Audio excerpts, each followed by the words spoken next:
আজকে আমরা এই অনুষ্ঠানে কথা বলবো ভারত এবং পাকিস্তানের যে চলমান যে উত্তেজনাকর পরিস্থিতি রয়েছে এবং বিভিন্নভাবে ছড়ানো হচ্ছে যে ভারত পাকিস্তান যুদ্ধ লেগে যাচ্ছে এরকম একটি সম্ভাবনা তৈরি হয়েছে। এবং আপনারা জানেন যে ভারত সীমান্তে পেহেলগামে যে সন্ত্রাসী হামলা হয় সেই সন্ত্রাসী হামলার পরে দুই দেশের মধ্যে একটা উত্তেজনাকর পরিস্থিতি বিরাজ করে।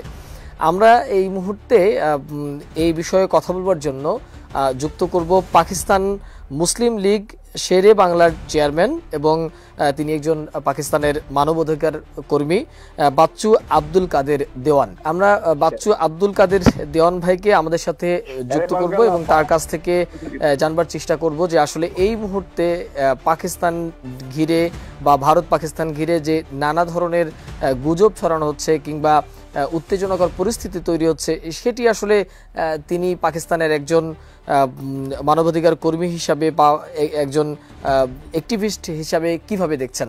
জি, আমার পার্টির হচ্ছে পাক মুসলিম এলাজ দিওয়ান, ঠিক আছে।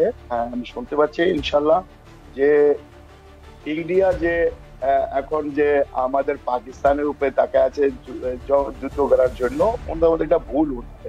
ইনশাল্লাহ পাকিস্তানের ফৌজ ইনশাল্লাহ এখন পাওয়ারফুল আছে আর পাকিস্তান অনেক শক্তিশালী আছে।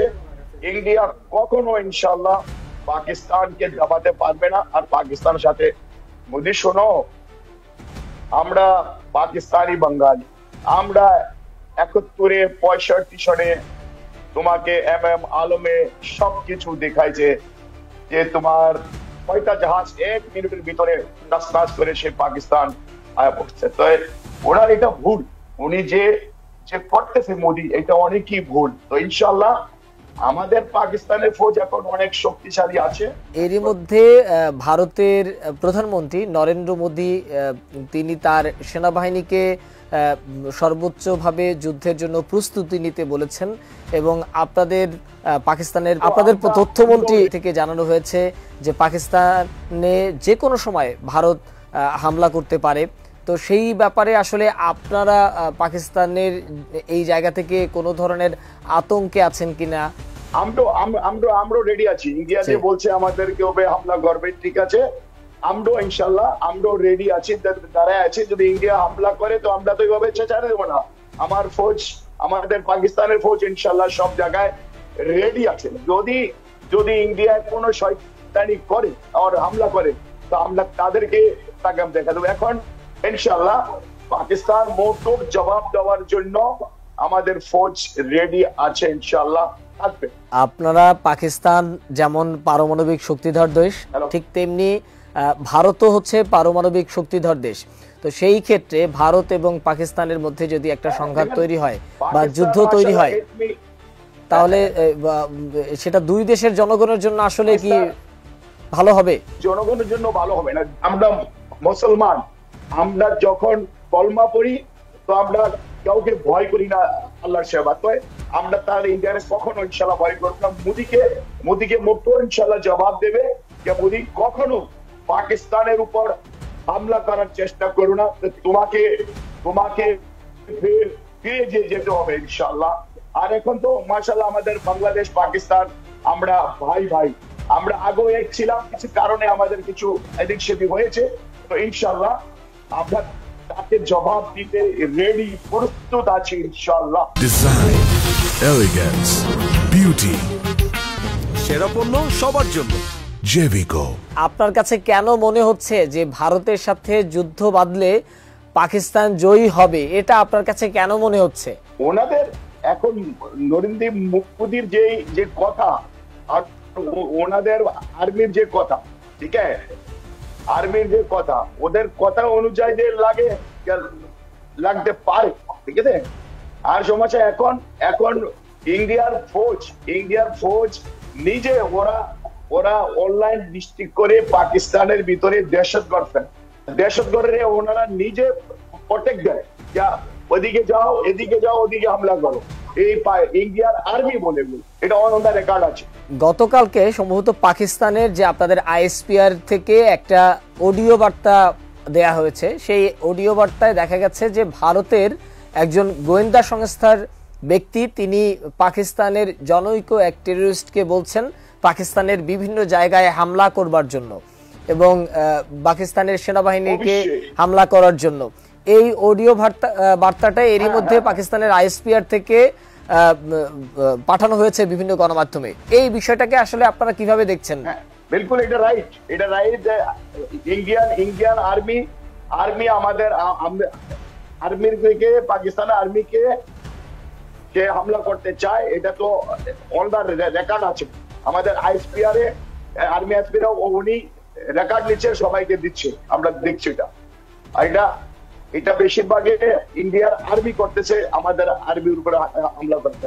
আসলে যে ঘটনা নিয়ে এই যে দুই দেশের মধ্যে উত্তেজনা তৈরি হলো, পেহেলগামের যে হামলাটা, এর সাথে আপনি আসলে এই হামলাটাকে কিভাবে দেখছেন? আপনার কি মনে হয় যে আসলে পাকিস্তানি কি আসলে ইচ্ছাকৃতভাবে ভারতের সাথে দ্বন্দ্ব করবার জন্য বা সংঘাত তৈরি করার জন্য করেছে, নাকি এর পিছনে আসলে ভারতের কোনো পরিকল্পনা আছে? কি মনে হয় আপনার কাছে? দেখেন, এটা যে কলকাতা যে ওরা যে হামলা করছে, এটা মোদি ইন্ডিয়ান সরকার নিজে করায়া, পাবলিককে মারায়া পাকিস্তানের উপরে এইটা ডালছে।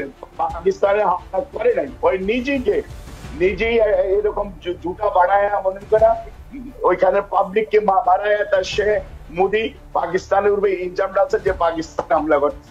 তো পাকিস্তান আর্মি হামলা করে না। আর যদি পাকিস্তান আর্মি হামলা করলে তো ওকে আমরা ভুলে করবো, উপায় করবে কেন? হবে তুমি দাঁড়াও, আমরা আছি রেডি, আমার ফৌজ আছে রেডি, ইনশাল্লাহ সেই সময় চাবে ওর সাথে ইনশাল্লাহ মোকাবেলা করতে পারবে। আমাদের চুপায় করার দরকার। তো এইটা হামলা মোদি নিজে করাইছে, এটা আমাদের উপরে ইনজাম ডালার জন্য। কেন মনে হচ্ছে মোদি কেন এই হামলা করাবে? উনি চায় যে আমাদের পাকিস্তানের সাথে কোনো একটা যে সম্পর্ক খারাপ হোক। সেটা তো অনেক আগে থেকেই পাকিস্তানের সাথে ভারতের সম্পর্ক খারাপ। শুরুতে এখন তো আগে থেকে এখন একেবারে আগে এরকম ছিল না। এখন যে কারেন্ট যে পজিশনে আছে, এটা অনেকই খারাপ। অনেকই তার বিরিনি কি আছে জানি না, তাই না?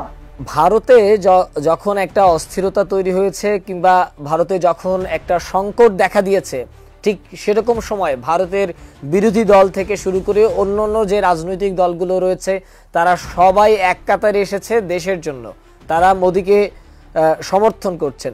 সেই জায়গা থেকে আপনারা পাকিস্তানে এখন পর্যন্ত সব দল এক হতে কি আসলে পেরেছেন? পাকিস্তানে এখন পর্যন্ত তো ইমরান খান কারাগারে রয়েছেন, আপনারা দেশের স্বার্থে এখনো কেন এক হতে পারছেন না? না, ইনশাল্লাহ আমরা যত পলিটিক্স পার্টি আছে পাকিস্তানে, আগে ইন্ডিয়া যদি সব একসাথে হয়ে থাকে তো আমরা সব একসাথে আছি। আমরা সবাই একসাথে আছি, আল্লাহ পাকিস্তানি ফৌজের সাথে আছি। আমাদের যত পলিটিক্স পার্টি আছে, চাই ইমরান খান, চাই আপনার জরদারি, আপনার চাই শাবাজ শরীফ, নওয়াজ শরীফ, এনা সবাই ইনশাল্লাহ আমরা যত পলিটিক্স আছে পাকিস্তানে, সব পাকিস্তানের জন্য এক আছে। মানে আপনারা কি আসলে কোনো যুদ্ধের আশঙ্কা দেখছেন কিনা, যে আপনাদের পাকিস্তানের উপরে যে কোনো সময় হামলা হতে পারে, এরকম আশঙ্কায় আছেন কিনা? দেখেন, আমরা তো এরকম জানি, আমার আইএসপিআর যে এটা বলছে কি কোন সময় হামলা করতে পারে। তো যদি ওই করে তো আমরা তো আর ছাড়া দিব না। তো আগে যদি ওই করে, তারপর আমরা দেখাবো কি আমাদের শক্তি কতটুকু আছে, পাকিস্তানের পাওয়ার কতটুকু আছে, তাকে মোটর জবাব দেওয়ার জন্য ইনশাল্লাহ আমাদের ফোর্স প্রস্তুত আছে। মানে তার মানে আপনারা আগে হামলা করতে চান না আর কি? যদি ভারত আপনাদের উপরে হামলা করে, সেক্ষেত্রে আপনারা পাল্টা হামলা করবেন, এমনটা? হ্যাঁ, অবশ্যই। যদি ভারত আমাদের যে উপর করে তো আমরা অবশ্যই করবো। আর ও যদি না করে তো আমরা করবো না। আমরা তো এক পড়োশি মূল্য, তাই না? সবাই মিলে জুলে থাকা দরকার। মোদি এটা বোঝে না, মোদি চায় কি আমরা বুঝতে পারতেছি না। এই কাশ্মীরের যে ইস্যুটা, এই ইস্যুটার আসলে কোনো সমাধান হওয়া উচিত কিনা আপনি কি মনে করেন, একজন পলিটিশিয়ান হিসাবে, একজন মানবাধিকার কর্মী হিসাবে? ইনশাআল্লাহ আজাদ হবে, চাই 2 বছর পরে হয়, চাই 3 বছর পরে হয়, ইনশাআল্লাহ আমরা কাশ্মীরকে আজাদ করে নিব। আর ইনশাআল্লাহ কাশ্মীর পাকিস্তান সবসময় থাকবে। তো সেক্ষেত্রে তো ভারতে আপনাদের থেকে সেনা বেশি, জনসংখ্যা বেশি, সামরিক শক্তি বেশি, তাহলে আপনি কিভাবে ভাবেন যে ভারতের সাথে আপনারা যুদ্ধে জিতে যাবেন যদি এরকম যুদ্ধ লেগেই যায়? এটা কেন মনে হয় আপনার কাছে?